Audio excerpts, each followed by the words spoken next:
Noong nakaraan, gumawa ako ng ilang mga proyektong pinapagana ng hangin gamit ang 3D na nakaprint na mga makinang gumagamit ng compressed air.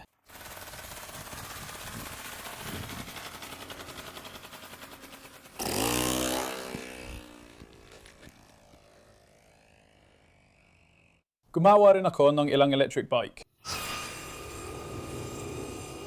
Sa tingin ko, oras na para pagsamahin ko ang dalawa. Gagawa ako ng bisikletang pinapagana ng hangin gamit ang pneumatic cylinder na ikakabit sa loob ng frame. Kino-convert nito ang compressed na hangin sa linear na galaw. Ang linear na galaw ay pwedeng gawing pabilog para mapaikot ang likurang gulong. Kailangan kong kunan ng ilang litrato ang frame ng bisikleta mula sa iba't ibang anggulo para magawa ang CAD module. Maaring import ang mga litratong ito sa Fusion 360 CAD at i-adjust ang sukat. Magagamit ko ang mga larawang ito para i-trace ang anggulo at haba ng tubo ng frame. Sa kabutihang palad, ang bisikletang ginagamit ko ay may simpleng disenyo ng frame, kaya lahat ng tubo ay may pare-parehong diametro sa buong haba nito. At ngayon, meron tayong simpleng modelo ng frame ng bisikleta. Pagkatapos, ginawa ko ang modelo ng pneumatic cylinder at matapos ko itong ipwesto sa loob ng frame ng bisikleta, natuwa ako na hindi ako umorder ng mas malaki pa. Kinailangan ng matinding trabaho para maayos ang disenyo at magkasya ang lahat ng bahagi. Dapat ikabit ang pneumatic cylinder sa tamang layo mula crank axle para hindi sumalpok ang piston sa magkabilang dulo ng cylinder.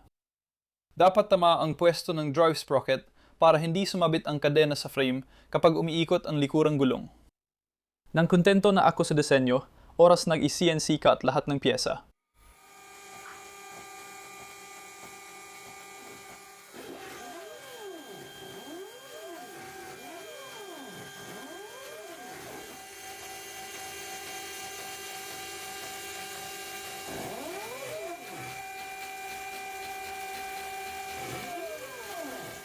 Gumamit ako ng PLA filament mula sa sponsor kong 3D Prints UK para i-3D print ang mga frame clamp.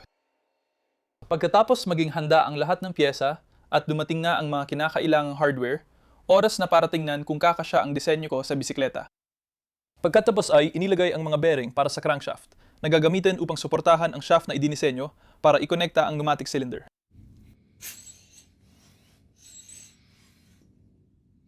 So, drive sprocket.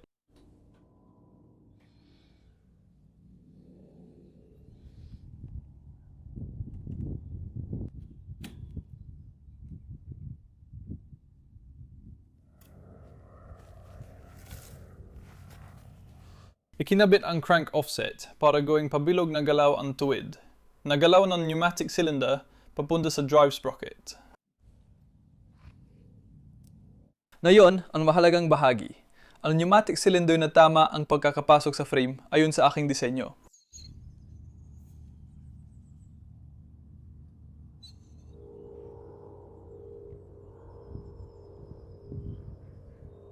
Ang susunod at marahil pinaka-importanting bahagi ay ang kadena.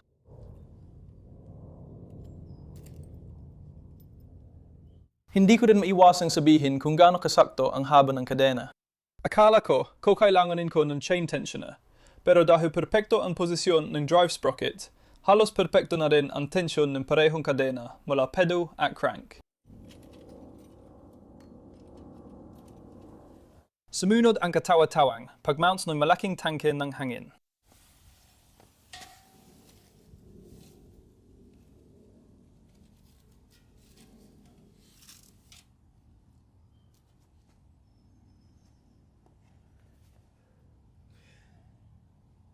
Para makontrol ang hangin mula tangke papuntang pneumatic cylinder, kailangan ng tamang ayos ng balbula.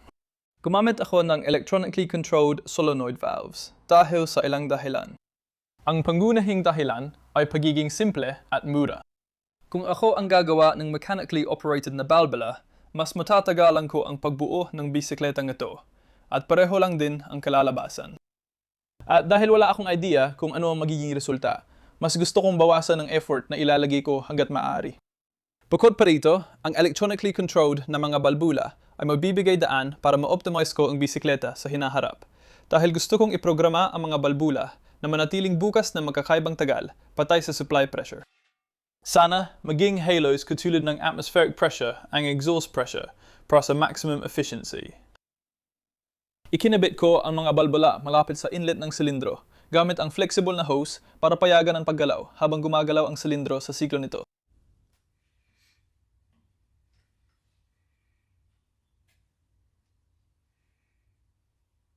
Naging matagumpay ang pressure test ng mga tubo at pagkabit ng batya sa isang balbula. Talagang nagpasabik sa akin na mapaandar na itong bisikleta. Natapos ko nang ikabit lahat ng electronics at mga tubo para sa valve system. May 4 na balbula dito sa itaas na elektronikong kinokontrol mula sa Arduino na nasa likod dito. May relay system na naglalagay ng voltahe para magbukas ng balbula at makapasok o mailabas ang hangin. Ngayon, paano nalalaman ng Arduino ang tamang timing ng mga balbula?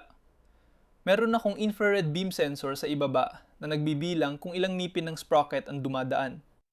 Sa ganitong paraan, malalaman nito ang crank angle at kung kailan bubuksan o isasara ang mga ito. Meron ding switch dito sa ibaba na parang zeroing switch. Kaya kapag napindot ang switch, alam ng Arduino na yon ang zero angle ng crank. At pagkatapos, maaari na nitong bilangin paikot hanggang 360, i-reset sa 0, bilangin ulit paikot hanggang 360 at i-reset ulit sa 0. Para hindi mawala ang posisyon at timing ng balbula. Kaya ang gagawin ko muna ay ikakabit ko muna ang supply ng hangin. Gumawa ako ng napakasimpleng code para dito sa ngayon kung saan bubuksan lang ang air inlet para sa isang side at pagkatapos bubuksan naman ang air inlet para sa kabilang side. Wala pang espesyal na variable valve timing, kaya susubukan lang natin ito sandali para makita kung mapapaikot natin ang gulong. Kaya kung isasaksa ko ito, kailangan ko munang buksan ang electronics. Kaya, isaksak ang batya. At pagkatapos, isaksak ang supply ng hangin. Tama, kaya meron tayong mga 28 lang PSI ngayon. Di masyadong mataas ang pressure. Pero tingnan natin kung gagana ito. Kaya ang kailangan kong gawin para paandarin ng bisikleta ay kailangan ko lang paikutin ng kaunti ang gulong para ma-press ang homing switch. Tapos hawakan ko ang throttle na parang thumb throttle dito. Kung ilalagay ko yun sa max at pagkatapos, bigyan ng konting tulak.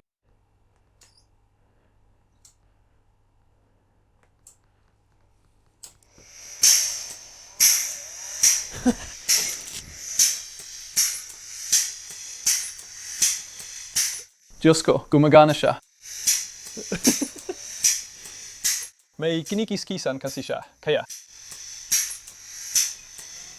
Tama, kaya pag binatawan ko ang throttle, hihinto na ito. Parang kumikis-kis yung gulong dun, tama ba? Ang saya ko? Sa tingin ko, kailangan na natin magsagawa ng maayos na mga pagsusuri. Ang astig nun. Tama, kaya tinest ko agad ang bisikleta sa damuhan kagabi. Medyo madilim at umuulan, kaya hindi ko na na-video. Pero masasabi kong walang nangyari. 42 sprocket ang nakakabit dito. Pero pakiramdam ko kulang ang torque sa likod na gulong, kaya hindi ako natutulak. Hindi ako sigurado kung sapat ito. 22 ito, kaya sa teorya, dodoble ang torque. Pero sa damuhan pa rin ako nagtetest. Kung kaya akong itulak nito sa damuhan, siguradong kaya rin ako nitong itulak sa aspalto. Pero gusto ko muna itong subukan dito bago ko dalhin sa aspalto. Kaya i-regulate ko muna ang pressure sa 50 PSI ngayon. 80 PSI ang nasa tangke, 50 PSI ang dadaan sa regulator. At susubukan kong maisampa ang binti ko rito. Oh. Malamang hindi tama si painan. Palbula. Tama, kaya. Buksan ang throttle. At bigyan ito ng kaunting tulad para mag-click ang switch na yon.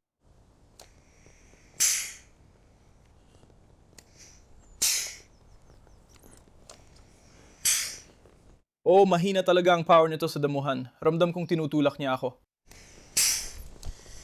Ayan na.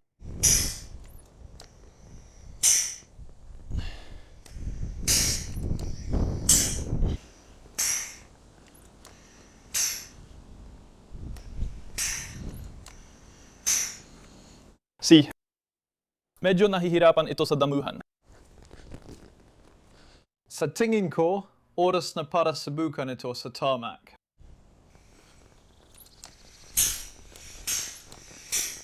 Narito ako sa pinakamapatag at tahimik na kalsadang nakita ko. Meron akong 100 PSI sa tangke. Siguro ire-regulate ko yon pababa sa mga 50.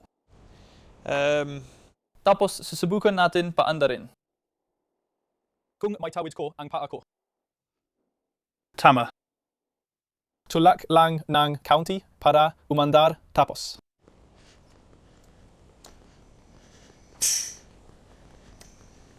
Ayan na. Sige na.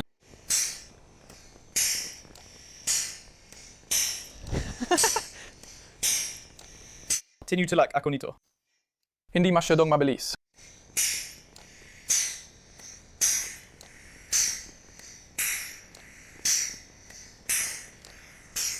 Nagbabantay ng trapiko. Mahirap magbalanse kapag may malaking tangke sa likod. Ayusin ko ang presyon hanggang 55. Subukan natin ang 55. Tama. Heto na. Sa susunod, pipindutin ko ang throttleat. Bigyan ko ng isang tulak para makuha ang tamang bilis. Bumibilis na ito ngayon.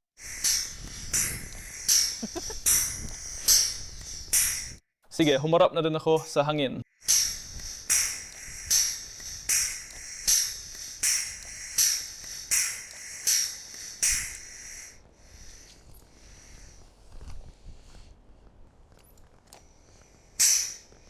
Kapag medyo bumilis na ako, gaya niyan, pwede ko nang iangat ang mga paa ko.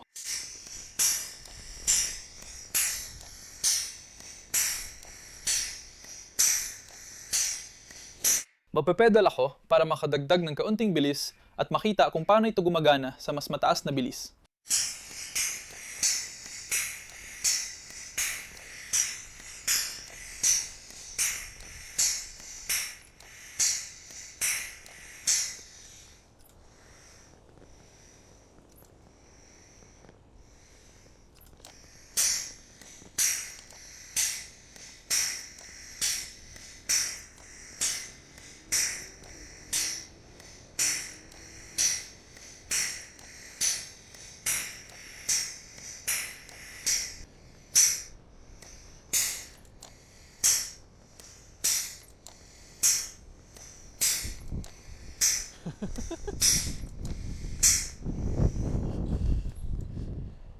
Gumagana siya pero hindi lang masyadong malakas.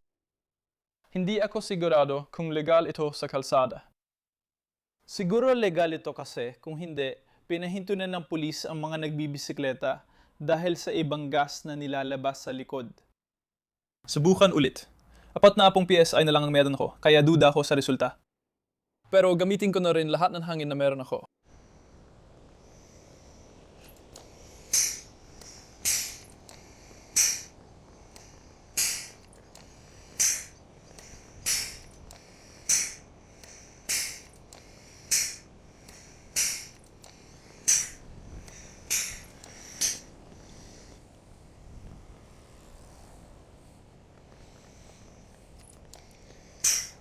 Siguro, inisip mong ang weird ko talaga.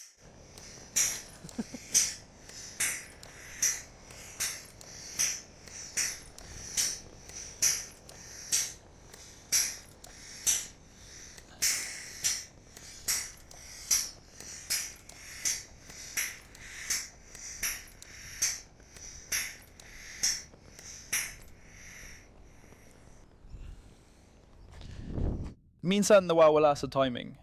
Sa tingin ko, dahil yun sa infrared, yung infrared beam sensor. Kaya siguro, dapat gumamit ako ng tamang encoder balang araw. Pero maayos naman ito. Naubusan ako ng hangin, kaya babalik ako sa shed para paanda rin ang kompresor. Masaya naman ako dyan. Talagang masaya ako dyan. Hindi ko masasabi na hindi ako masaya. 25 PSI. At halos, patay na talaga.